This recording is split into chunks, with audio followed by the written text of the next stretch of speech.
বাংলাদেশে এখন আবাদি জমির পরিমাণ হইল ৮৮ লাখ হেক্টর আছে আবাদি জমির পরিমাণ, এবং প্রতি বছরে প্রায় ২৫০০ হেক্টর জমি আবাদি জমি থেকে বেরিয়ে যাচ্ছে, অন্য পারপাজে অন্য কাজে ইউজ হচ্ছে। আরেকটা হলো বাংলাদেশে কৃষকের গড় বয়স এখন ৪৮ থেকে ৫০ বা ৫২। হ্যাঁ, আর আরেকটা তরুণ যে যুবকের কথা বললেন, বর্তমান বাংলাদেশ 1/4 হলো ইয়াং জেনারেশন, ইয়াং পপুলেশন। এবং সত্যিকার অর্থে আমাদের যে বর্তমান যারা বর্তমান যারা কাস্টমার হচ্ছে, তাদের বয়স কিন্তু ধরুন যে ২২ থেকে ২৫ বছর। যেহেতু এখন কৃষি পেশা, দেখুন কৃষকের বয়স ৫০ বছর, তার মানে কি বোঝা যাচ্ছে যে কৃষি পেশায় কৃষকের ছেলে বা তারা থাকতে চাচ্ছে না, তারা জমি বিক্রি করে অন্য পেশায় চলে আসছে। সুতরাং এখানে মেকানাইজেশন মাস্ট, এখানে মেকানাইজেশন আমাদেরকে করতেই হবে, নাম্বার ওয়ান। উন্নত দেশও, জাপানের মতো দেশেও কিন্তু গড় কৃষকের বয়স দেখা গেল যে ৫৫ বছর বা আনুষঙ্গিক হইতে পারে, এই কারণেও তো মেকানাইজেশন ওখানে লাগবে। আচ্ছা, তাহলে সেই ক্ষেত্রে তরুণরাই আমাদের একটা অন্যতম একটা শক্তি হবে, যারা প্রযুক্তি যদি আমরা এখানে মেকানাইজেশন নিয়ে আসতে পারি, দে উইল এনজয় ইট। আর দুই হলো কৃষিকে আধুনিকায়ন, অর্থাৎ কৃষি যে একটা ব্যবসা, এখান থেকে আর্ন করা যায়, প্রফিট করা যায়। এবং কৃষিকে যদি আমরা রপ্তানিমুখী, কৃষি পণ্যগুলোকে যদি আমরা রপ্তানিমুখী করতে পারি, তাহলে আমার মনে হয় অবশ্যই এখানে যে তরুণ যারা আসবে, যারা ইয়াং জেনারেশন আসবে, তারা সত্যিকার অর্থে আর চাকরি বা অন্য পেশায় না গিয়ে তারা ওই কৃষি পেশার মধ্যে এবং আসবে। এবং এটা আমরা এখন শুধু মেকানাইজেশন না, অন্য সেক্টরও আমরা দেখি, পোলট্রি, হ্যাচারি, তারপর ক্যাটেল ফার্ম, এখানেও কিন্তু ইয়াং জেনারেশন তারা কিন্তু এগিয়ে আসছে এবং তারা বেশ ভালো, এবং তাদের সাথে কথা হয়, তারা ভালো করছে। সুতরাং তারাও মেকানাইজেশন। আরেকটা কথা আমি এখানে বলতে চাই, সেটা হইল, দেখুন আমি আপনাকে একটা ছোট উদাহরণ দিব।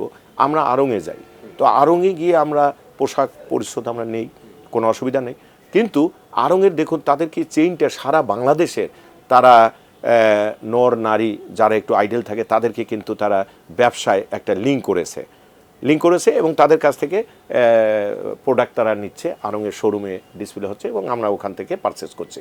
ঠিক অনুরূপভাবে আমরা যদি এইরকম মেন এবং ওমেন তাদেরকেও যদি আমরা বিশেষ করে কৃষি যান্ত্রিকীকরণের কিছু ক্ষেত্রে তাদেরকে যদি আমরা ট্রেনিং লার্নিং করতে পারি, তাহলে এটাও কিন্তু আমাদের ডেভেলপ হবে। এই কারণে বলছি যে আমি একটা মেশিনের কথা আপনাকে বললাম, রাইস ট্রান্সপ্লান্টিং মেশিন, এবং এইখানকার টেকনোলজিটা খানিকটা জটিল। কীরকম জটিল?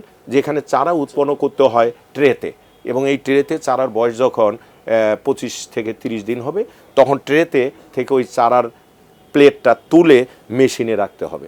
তো সুতরাং আমাদের দেশের যে কৃষক, আমরা তো ট্রেডিশনাল ওয়েতে করছি, আমরা একটা বীজতলা তৈরি করি, ওখান থেকে আবার চারা তুলে আমরা মুঠা করে আবার নিয়ে কোমরটা বাঁকা করে আমরা চারা রোপণ করছি। তো এই জায়গায় একটা বিরাট বড় চ্যালেঞ্জ।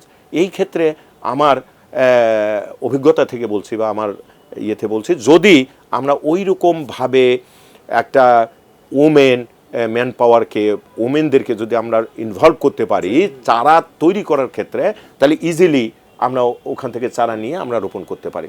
দুই হইল, এগুলো ইয়াং উদ্যোক্তা পারবে, যেমন কোঅপারেটিভ।